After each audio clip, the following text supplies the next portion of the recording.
Chapter 39. The Guests. In the house in the Rue du Helder, where Albert had invited the Count of Monte Cristo, everything was being prepared on the morning of the 21st of May to do honor to the occasion. Albert de Morcerf inhabited a pavilion situated at the corner of a large court, and directly opposite another building, in which were the servants' apartments. 2 windows only of the pavilion faced the street, 3 other windows looked into the court, and 2 at the back into the garden. Between the court and the garden, built in the heavy style of the imperial architecture, was the large and fashionable dwelling of the Count and Countess of Morcerf. A high wall surrounded the whole of the property, surmounted at intervals by vases filled with flowers, and broken in the center by a large gate of gilded iron, which served as the carriage entrance. A small door, close to the lodge of the concierge, gave ingress and egress to the servants and masters when they were on foot. It was easy to discover that the delicate care of a mother, unwilling to part from her son, and yet aware that a young man of the Viscount's age required the full exercise of his liberty, had chosen this habitation for Albert. There were not lacking, however, evidences of what we may call the intelligent egoism of a youth who is charmed with the indolent, careless life of an only son, and who lives, as it were, in a gilded cage. By means of the 2 windows looking into the street, Albert could see all that passed. The sight of what is going on is necessary to young men, who always want to see the world traverse their horizon, even if that horizon is only a public thoroughfare. Then, should anything appear to merit a more minute examination, Albert de Morcerf could follow up his researches by means of a small gate, similar to that close to the concierge's door, and which merits a particular description. It was a little entrance that seemed never to have been opened since the house was built, so entirely was it covered with dust and dirt, but the well-oiled hinges and locks told quite another story. This door was a mockery to the concierge, from whose vigilance and jurisdiction it was free, and, like that famous portal in the Arabian Nights, opening at the sesame of Ali Baba, it was wont to swing backward at a cabalistic word or a concerted tap from without from the sweetest voices or whitest fingers in the world. The end of a long corridor, with which the door communicated, and which formed the antechamber, was, on the right, Albert's breakfast room, looking into the court, and on the left the salon looking into the garden. Shrubs and creeping plants covered the windows, and hid from the garden and court these 2 apartments, the only rooms into which, as they were on the ground floor, the prying eyes of the curious could penetrate. On the floor above were similar rooms, with the addition of a 3rd, formed out of the antechamber. These 3 rooms were a salon, a boudoir, and a bedroom. The salon downstairs was only an Algerian divan, for the use of smokers. The boudoir upstairs communicated with the bedchamber by an invisible door on the staircase. It was evident that every precaution had been taken. Above this floor was a large atelier, which had been increased in size by pulling down the partitions, a pandemonium, in which the artist and the dandy strove for preeminence. There were collected and piled up all Albert's successive caprices, hunting horns, bass viols, flutes, a whole orchestra, for Albert had not a taste but a fancy for music, easels, palettes, brushes, pencils. For music had been succeeded by painting, foils, boxing gloves, broadswords, and single sticks. For, following the example of the fashionable young men of the time, Albert de Morcerf cultivated, with far more perseverance than music and drawing, the 3 arts that complete a dandy's education, i.e., fencing, boxing, and single stick, and it was here that he received Grisier, Cooks, and Charles Leboucher. The rest of the furniture of this privileged apartment consisted of old cabinets, filled with Chinese porcelain and Japanese vases, Luca della Robbia faiences, and Palissy platters, of old armchairs, in which perhaps had sat Henry IV, or Sully, Louis XIII, or Richelieu, for 2 of these armchairs, adorned with a carved shield, on which were engraved the fleur-de-lis of France on an azure field, evidently came from the Louvre, or at least some royal residence. Over these dark and sombre chairs were thrown splendid stuffs, dyed beneath Persia's sun, or woven by the fingers of the women of Calcutta or of Chandernagor. What these stuffs did there, it was impossible to say. They awaited, while gratifying the eyes, a destination unknown to their owner himself. In the meantime, they filled the place with their golden and silky reflections. In the center of the room was a roller and Blanchett, baby grand, piano in rosewood, but holding the potentialities of an orchestra in its narrow and sonorous cavity and groaning beneath the weight of the chefs d'oeuvre of Beethoven, Weber, Mozart, Haydn, Grétry, and Porpora. On the walls, over the doors, on the ceiling, were swords, daggers, Malay creeses, maces, battle-axes, gilded, damasked, and inlaid suits of armor, dried plants, minerals, and stuffed birds, their flame-colored wings outspread in motionless flight, and their beaks forever open. This was Albert's favorite lounging place. However, the morning of the appointment, the young man had established himself in the small salon downstairs. There, on a table, surrounded at some distance by a large and luxurious divan, every species of tobacco known, from the yellow tobacco of Petersburg to the black of Sinai, and so on along the scale from Maryland and Puerto Rico to Latakia, was exposed in pots of crackled earthenware of which the Dutch are so fond. Beside them, in boxes of fragrant wood, were ranged, according to their size and quality, puros, regalias, Havanas, and Manillas, and, in an open cabinet, a collection of German pipes, of chibuks, with their amber mouthpieces ornamented with coral, and of nargilés, with their long tubes of Morocco, awaiting the caprice or the sympathy of the smokers. Albert had himself presided at the arrangement, or, rather, the symmetrical derangement, which, after coffee, the guests at a breakfast of modern days love to contemplate through the vapor that escapes from their mouths, and ascends in long and fanciful wreaths to the ceiling. At 9:45, a valet entered. He composed, with a little groom named John, and who only spoke English, all Albert's establishment, although the cook of the hotel was always at his service, and on great occasions the Count Chasseur also. This valet, whose name was Germain, and who enjoyed the entire confidence of his young master, held in one hand a number of papers, and in the other a packet of letters, which he gave to Albert. Albert glanced carelessly at the different missives, selected two written in a small and delicate hand, and enclosed in scented envelopes, opened them and perused their contents with some attention. "How did these letters come?" said he. "One by the post. Madame Danglars' footman left the other. Let Madame Danglars know that I accept the place she offers me in her box. Wait. Then, during the day, tell Rosa that when I leave the opera I will sup with her as she wishes. Take her 6 bottles of different wine, Cyprus, sherry, and Malaga, and a barrel of Ostend oysters. Get them at Burrell's, and be sure you say they are for me. At what o'clock, sir, do you breakfast? What time is it now? 9:45. Very well, at 10:30.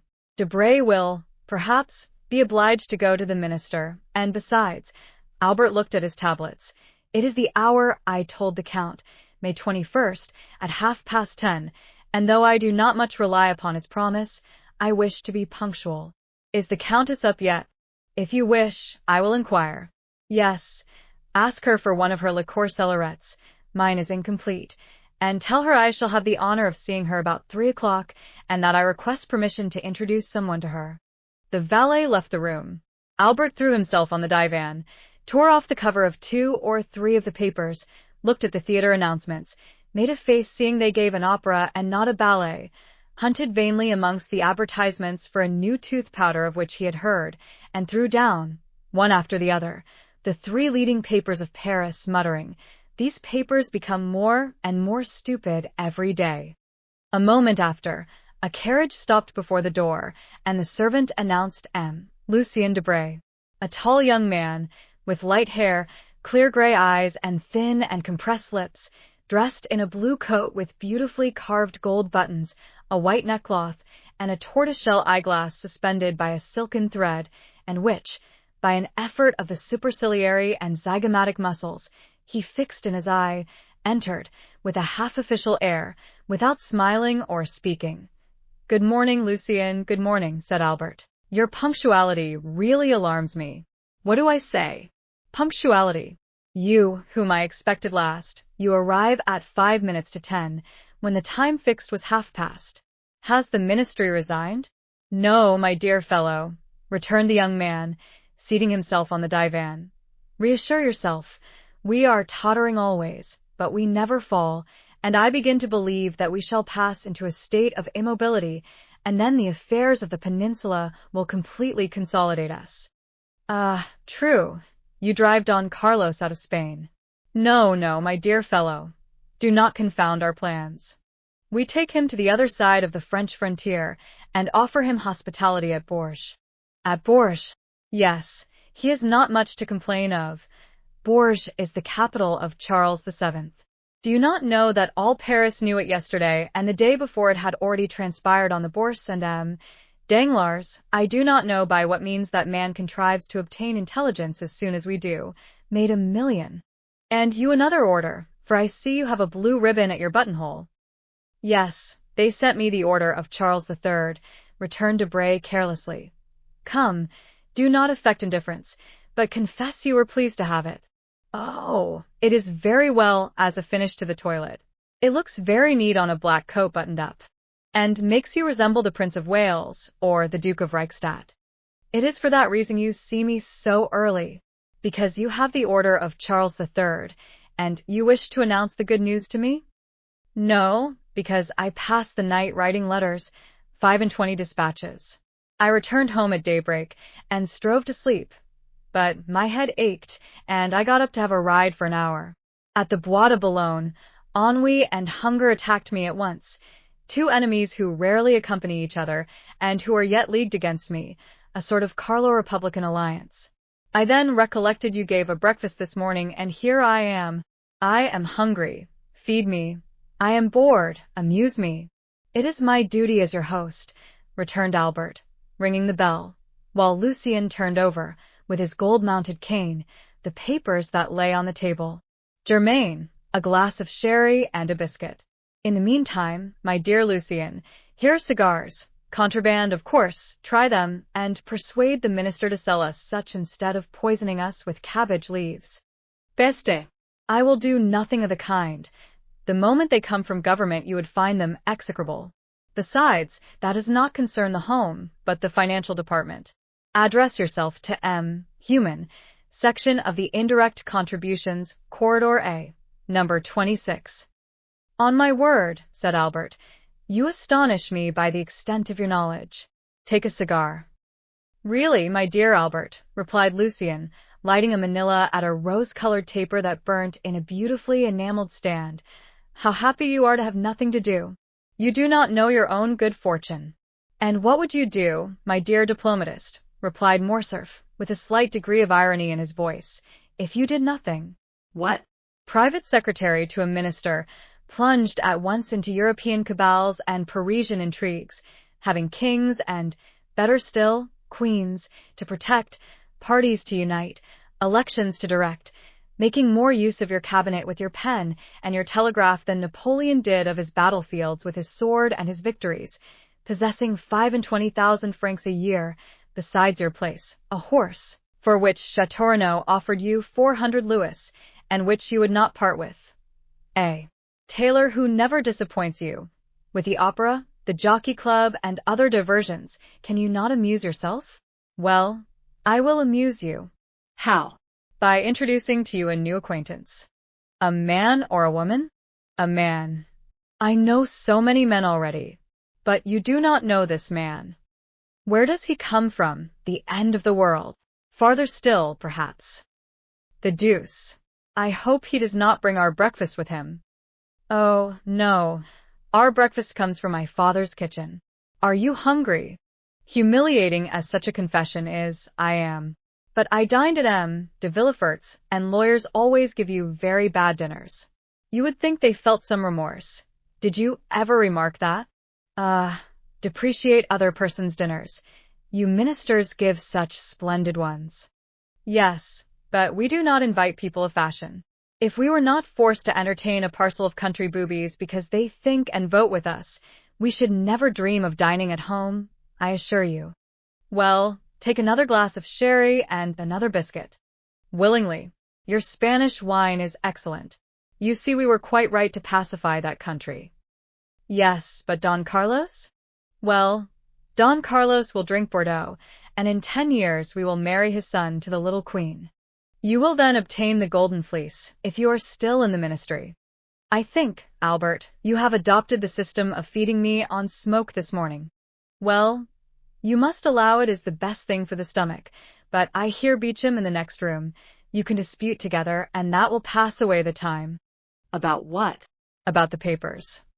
My dear friend, said Lucien with an air of sovereign contempt, do I ever read the papers? Then you will dispute the more. Beauchamp, announced the servant. Come in, said Albert, rising and advancing to meet the young man. Here is Debray, who detests you without reading you, so he says. He is quite right, returned Beauchamp, for I criticize him without knowing what he does. Good day, Commander. You know that already, said the private secretary, smiling and shaking hands with him. Pardieu. And what do they say of it in the world? In which world? We have so many worlds in the year of grace 1838. In the entire political world, of which you are one of the leaders.